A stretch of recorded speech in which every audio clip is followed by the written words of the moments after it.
Hello. On this last voiceover lecture video of this module, we will shift our focus to look at the physiology of the respiratory system. So why don't we get started right away? What I want to next talk about with you is the fact that the process of respiration can be divided in 4 phases. And we are going to go through them by using the diagram that I drew and have put on the right side of this slide. So the first stage is called pulmonary ventilation. And if we think of these terms here, they are a very good description of what is happening. This stage refers to the movement of air in and out of the lungs. And there are 2 terms that I want us to be familiar with. Inhalation is sometimes also referred as inspiration. So this is the breathing in part. Gases move into lungs. And exhalation then again refers to expiration. So breathing out bit. Now gases exit the lungs. So really what is important here is that we are looking at just getting the air into the lungs and all the way to the level of alveoli. And of course the reverse too, getting air from the alveoli all the way out from the body. Well, the next stage is described as external gas exchange. What happens here? Here we are looking at the process of exchanging gases between the alveoli, those microscopic sacs at the smallest level of the lung, and the capillaries, which were the rich blood supply that ran right against these thin, simple squamous cells of the alveoli. So what happens here is that we try to have as short distance as possible for the gases to travel. The driving force for this exchange is actually the difference in the partial pressures concentrations, and we will hear more about these partial pressure differences a little later. Remember how we talked in the past that materials travel passively from high concentration to the low concentration. And this is exactly the mechanism used here in the gas exchange. So as we see from the diagram, oxygen enters the blood and carbon dioxide leaves the blood when we are looking at the events within the lungs. And then they may travel to the entire body. This is what happens during the external gas exchange. Another interesting thing to note is that this is of course facilitated by our pulmonary circulation. Do you remember it from our earlier discussion of the cardiovascular system? Now we are ready to look at the next phase, which is the gas transport in blood. So this is the oxygen and carbon dioxide being carried in blood all around the body. So of course, this part is facilitated by the systemic circulation. So can you see here how all these systems tie in together, right? And the final step on my list is the gas exchange. But this time it is called internal gas exchange. This is because we are now exchanging gases as follows. Oxygen from the capillaries into the body to the tissues, and carbon dioxide from the tissues into the blood in capillaries. And what I like about this description of these phases, as it tells nicely the story of getting in air from outside the body and then getting it all the way to the tissues in the body. However, I often think of that it leaves one thing out. Or more like, it does not highlight enough the fact that this works just as well the other way too. Gases are transported from the tissues to outside the body too. So just remember that. Maybe I should improve this listing somehow, like by removing the numbers or adding numbers as the gases travel the other way around too. Well, I'll think about that. Either way, those are our phases of respiration as your textbook describes them. Now, I want to introduce another concept, and let's do it through looking at a clinical consideration. So let's start with a look at the picture here. What we see here is the pleural cavity, with parietal pleura being the outer one and visceral pleura being the inner layer, and between them the space known as pleural cavity.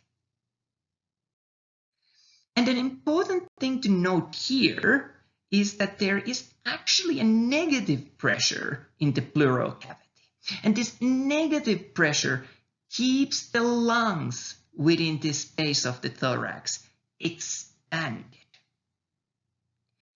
What can happen in some cases is that there is, for example, a puncture of the pleura, and as a result, we lose this negative pressure. Notice the right lung, how it collapses as a result of this loss of negative pressure. And of course, we can treat this. But I think that the most important take-home message here is that this negative pressure and maintaining it is important for the lungs to be expanded.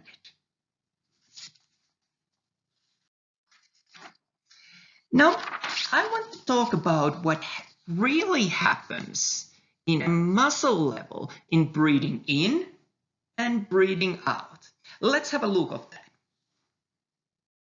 So when breathing in, so air is now flowing into the lungs, our external intercostal muscles, remember outermost muscles in between the ribs, they contract, which causes the rib cage to be lifted up and out. However, although this expands the thorax some amount, the main respiratory muscle is the diaphragm. As it contracts, it loses its dome shape and goes downwards. So the contraction of both of these muscles increases the volume of the thorax. And again, larger volume means lower pressure. So air flows in. So because these muscles are working, this is an active process. It takes effort to get air into the lungs. Now, let's look at breathing out. Unlike the previous one, this is a passive process. So that means that it does not take effort for us to breathe out. At least this is the case normally. What happens here is that the muscles that we saw earlier relax, and therefore the thoracic cavity's volume decreases. So this time the pressure is higher inside the lungs than outside the body. So air flows out. And then we can sometimes have a situation where we actively go further than the normal passive breathing out. This is called forced expiration. And here we recruit some muscles to assist us to really squeeze this chest cavity as small as possible. And these would be oblique and transverse abdominal muscles and internal intercostal muscles. When they contract, we really push the thorax volume as small as possible, so some effort is needed. And this next slide I wanted to add, as I just wanted to remind us all that it's not just the breathing that may move air in and out of the lungs. We have many non-respiratory movements, with some good examples including coughing, sneezing, laughing, crying, hiccups, and even yawning. If you think about all of these, they are typically something that are not under voluntary control. and they end up modifying our normal breathing pattern.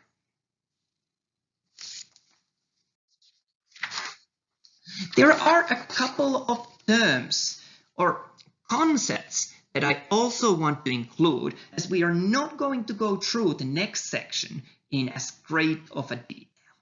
I just want to give you the general idea of the important bits. So, surfactant is this lipid protein complex. You can think of it as comparable to the detergent-like composition. So what it does is that it helps to reduce the surface tension of alveolar fluid. In this way, it helps with the diffusion of the gases. And another thing that it does is that it keeps alveoli from collapsing. We also have a concept of lung compliance. And while the definition that I have here is accurate, I find it a little challenging to get my head around. So I just tend to think about it as a measure of how much stretch a lung has. And higher compliance would mean that it is easier to expand the lungs. What I would like to do with you next is to talk a little about how we may assess ventilation. And what you see here is a very basic approach. It is a tool called a spirometer. We can use this to measure the volume of air that you breathe out, or in more advanced approaches, also air that you breathe in. This, in turn, can give us very useful clinical information. For example, it can be used to identify conditions such as asthma, pulmonary fibrosis, cystic fibrosis, and COPD. Like I said, there are now much more advanced versions which are easier to operate and give us more information and are also more reliable. But the basic concept has still remained the same. And some of the information that we can achieve with this is respiratory volumes and capacities. Let's have a look at these. So respiratory volumes, the volume of air breathed out, either normally or by putting in maximum effort, is quite useful for us. These volumes of air coming out or going into the lungs, if we have a method that measures that too, these often tell us about patient's condition, especially if we plot these over a long time. So we have comparisons from one patient's past and present, so we can see if something has changed. And we can determine respiratory capacities by combining respiratory volumes. These capacities tell us more information about the patient's respiratory status. For example, rather unsurprisingly, the respiratory volumes and capacities would be typically abnormal on patients with pulmonary disorders. And what I like us to do next is to look at a sample graph that plots the volume of air and its direction over time. And this is an imaginary data set, probably reflective more of a male. But anyway, it will let us learn some key concepts. So the first value that we see here at the beginning and at the end of the graph is something known as tidal volume, TV for short. It shows us the amount of air that moves in and out of lungs in a normal breathing. And a typical value for it would be something around 500 milliliters. The next measure that I want us to talk about is known as IRV, short for inspiratory reserve volume. And it is again in the name where we find an explanation for what it tells us about. So this is the amount of air that we can breathe in with extra effort, in addition to the typical tidal volume. And in an average male adult, it would be somewhere around 2,100 to 3,200 milliliters. So a fair bit of variation here. And this variation would tell us about the health of an individual and so on. And then we have the opposite of this, known as ERV, expiratory reserve volume. This shows us the amount of air that can be exhaled with extra effort beyond the tidal volume. This is typically about 1,000 to 1,200 milliliters. The last one that I want to add is residual volume, or RV for short. Featuring it allows us to work out the amount of air that always remains in the respiratory system. Some is needed to keep the alveoli open. So now we have here our respiratory volumes. And as I said earlier, the respiratory capacities are then worked out based on these by combining these in various different combinations. Let's have a look at that. I know that this slide looks like there is a huge amount of things going on, but don't worry, we will go through it step by step.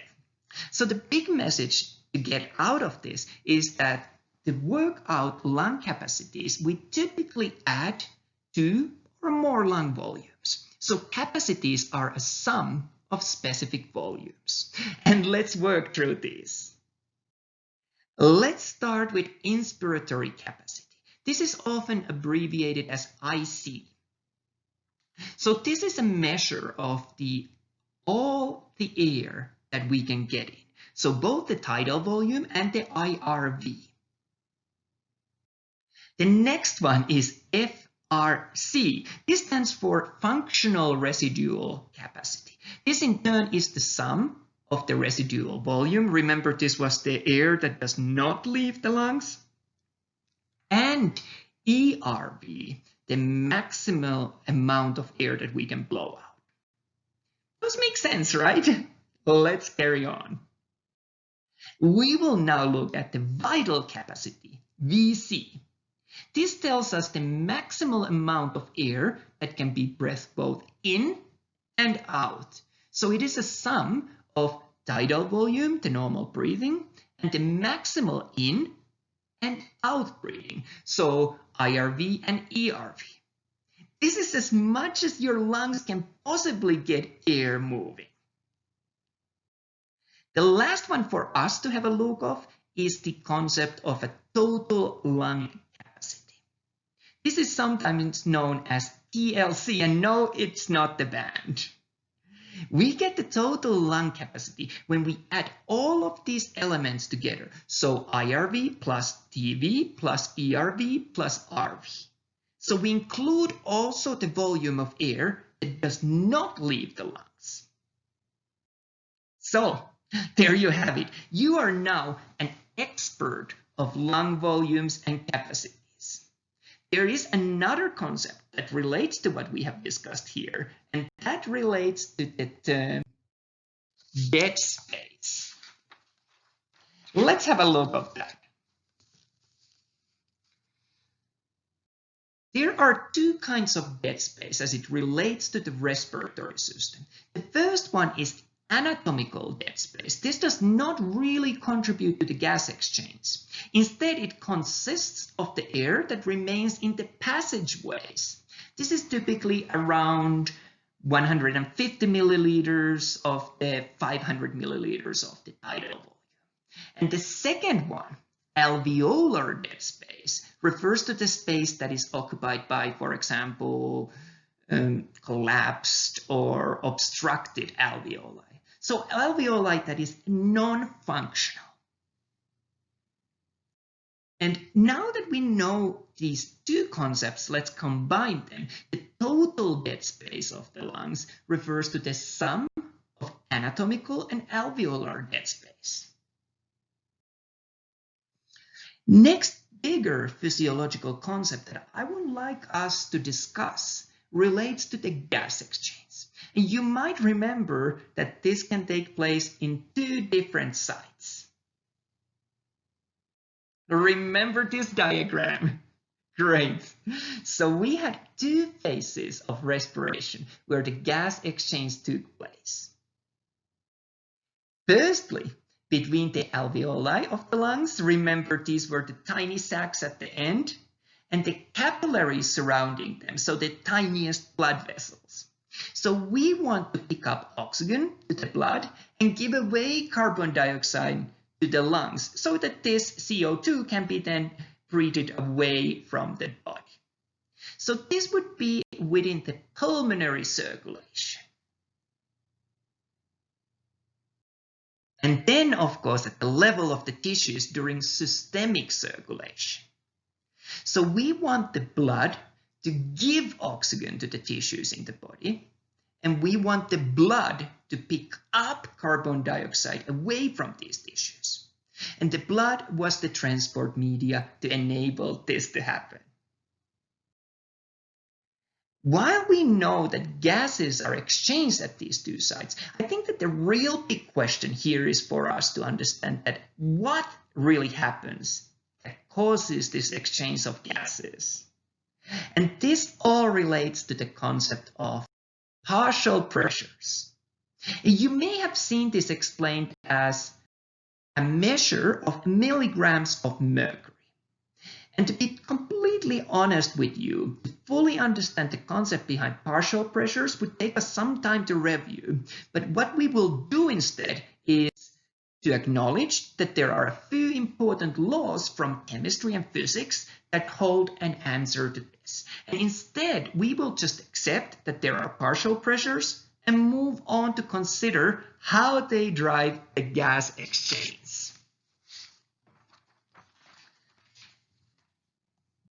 And to do this, what I think that we will do is to use two diagrams that I have prepared for my face-to-face students as handouts.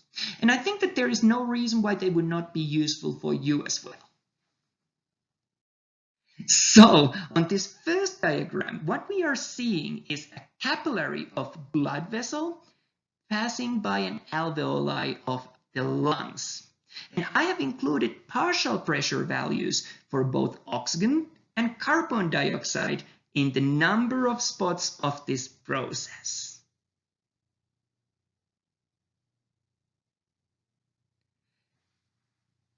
And let's go through those. So what we see is that the blood that arrives to the lungs comes with partial pressure of oxygen being 40 milligrams of mercury.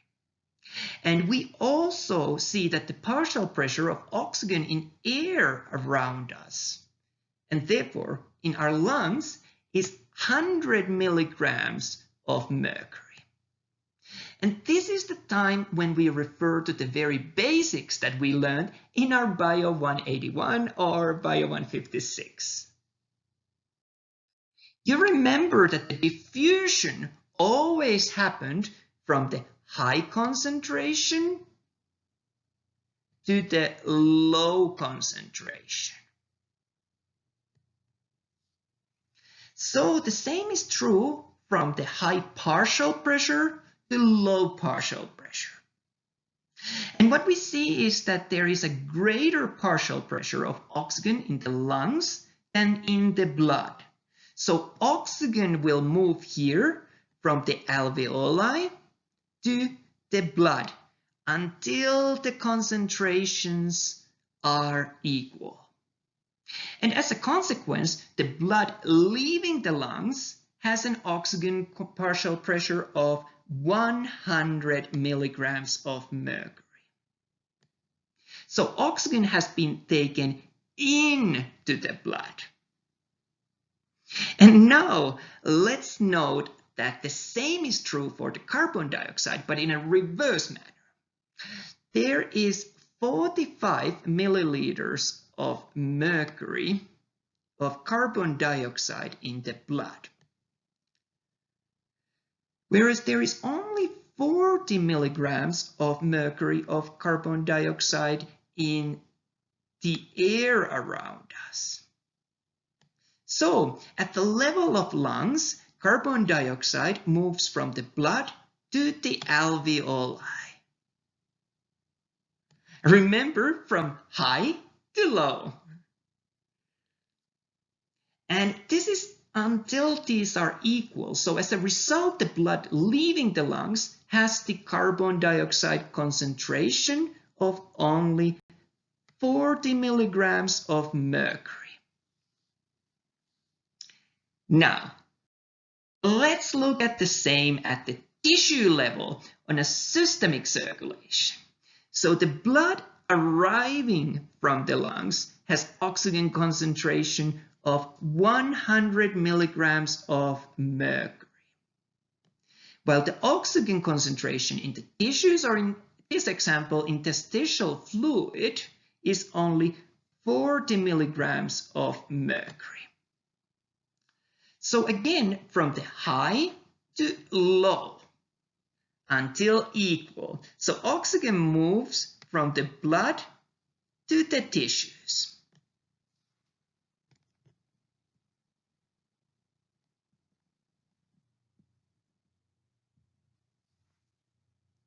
And the reverse is true for carbon dioxide.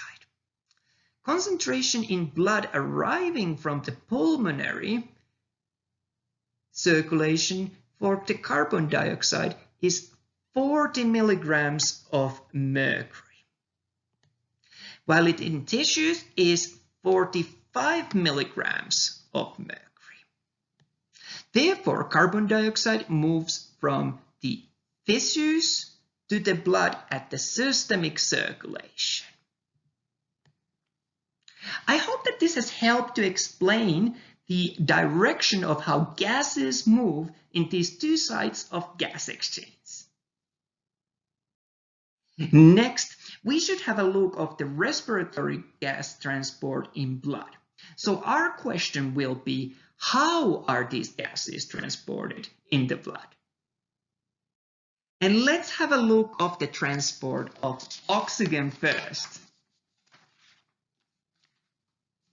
Majority of oxygen is transported down to hemoglobin, as I am sure that you remember. And remember that in each red blood cell, there was 4 heme groups, and each of these could bind to 1 oxygen. And then remaining 2% of oxygen is transported dissolved in plasma. How about carbon dioxide then? Well, the majority of carbon dioxide is transported from cells to lungs as bicarbonate. And this brings us to this carbonic acid equation. And I will discuss it in a little more detail in just a few moments when we put this all together. But notice that carbon dioxide and water make carbonic acid, which then can be made into bicarbonate, which is then released through respiration. Rest of the carbon dioxide is transported as aminohemoglobin and in plasma. So what I want us to do now is something that we probably should do even more of. I want us to take one step backwards and look at the bigger picture. How does this all fit into the entire body scale? And this ties in quite well for future chapters too. So what we are doing here is that we are looking at several different systems and how they are connected. And we do this by following the path of certain chemicals. And I think that we should start somewhere that is familiar to us and easy to remember. Let's start with cellular respiration. So, as you remember here, we take sugars, in this example, the glucose, and oxygen, and at the mitochondria, that gets converted into energy, and as a waste product, we are left with carbon dioxide and water. Now, this is where we were when I said that let's look at how carbon dioxide is transported. Well, when you have carbon dioxide and water, they can be converted into carbonic acid. And this series of reactions is known as our carbonic acid equation.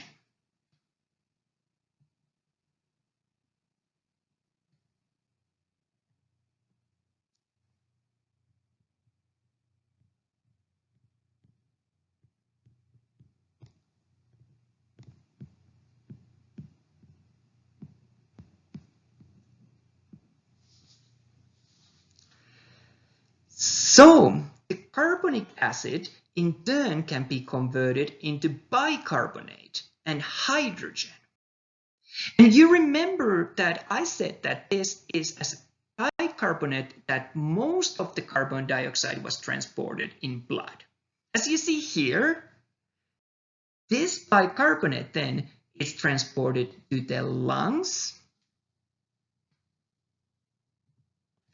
and eliminated via respiration. And then we are left with hydrogen. And it turns out that we eliminate it with urine.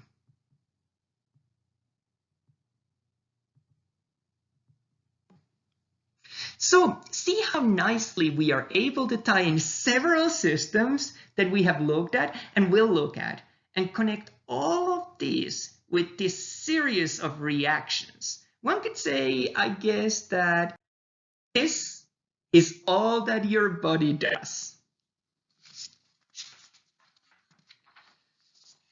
So there are a couple of more concepts that I want to mention before we wrap up this video on physiology of the respiratory system. The first one of these is whether altitude has an effect on the respiratory system. You might have heard a variation of a saying that a gallon of water weighs more at the Rockies. That version is actually what I say. I have a small place at the Rockies at the high elevation, and at first when I go there, it always feels that doing all the physical activities is very laborsome. Why, you might ask? And of course, the water does not weigh more there. There is another explanation. The explanation lies in the fact that the oxygen content at the higher altitude is lesser than that at the sea level, where most of us live. So what the body does to acclimate in the low oxygen content is that it produces more red blood cells and hemoglobin. There are also some changes in the metabolism. So this is the explanation for why some might get altitude sickness. And it is also the explanation for high altitude training camps where athletes may go. After they return to the sea level, they have now theoretically an advantage with an improved oxygen delivery to the tissues in the body because of all these extra red blood cells and hemoglobin, right? And of course, we have some groups that have adapted to living in high altitudes. And there is also a hormone called EPO that can stimulate the same effect. It has been sometimes misused by some athletes, and I think that we talked about it on our chapter where we looked at the hormones. Another thing that I want to briefly address is where is the breathing controlled from? Well, the brain areas that we know to be associated are the reticular formation of medulla and pons. However, these pathways are a little more complex, involving many levels, chemoreceptors, and reflexes. And the more detailed level of knowledge is still being defined. I also want to mention just quickly, what is the normal respiratory rate of an adult? What do you think? Well, we are talking about 12 to 20 breaths per minute. Of course, depending on the amount of work being done. It can change up to 10 or 20 times faster doing heavy exercise. How about newborns and cats? I am only including cats because I like them. Well, they breathe faster, about 40 to 60 breaths per minute. So do not freak out if you see a newborn breathing, as what happens to appear as a little faster than what you are used to in your own breathing. And cats are just fun. One clinical condition that I wanted to finish with is hyperventilation.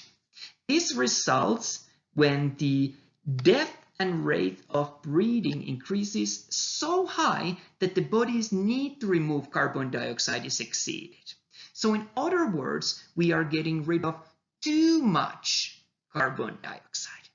Well, let's have a look at it a little more.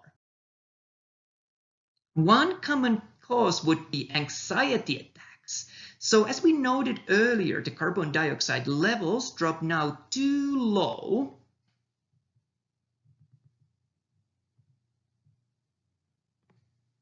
And that causes the tingling, shaking, dizziness, and can even lead to fainting if this is not stopped.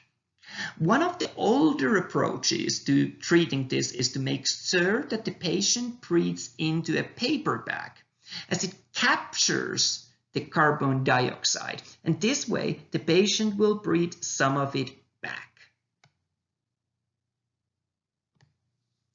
This would be then theoretically rectifying the situation, at least to some extent. And with that, we are going to wrap up this video on the respiratory physiology. I know that it has been a lot that we have covered, but you made it through, and that's all that I had as a lecture videos for our respiratory system. Thanks for sticking around with me.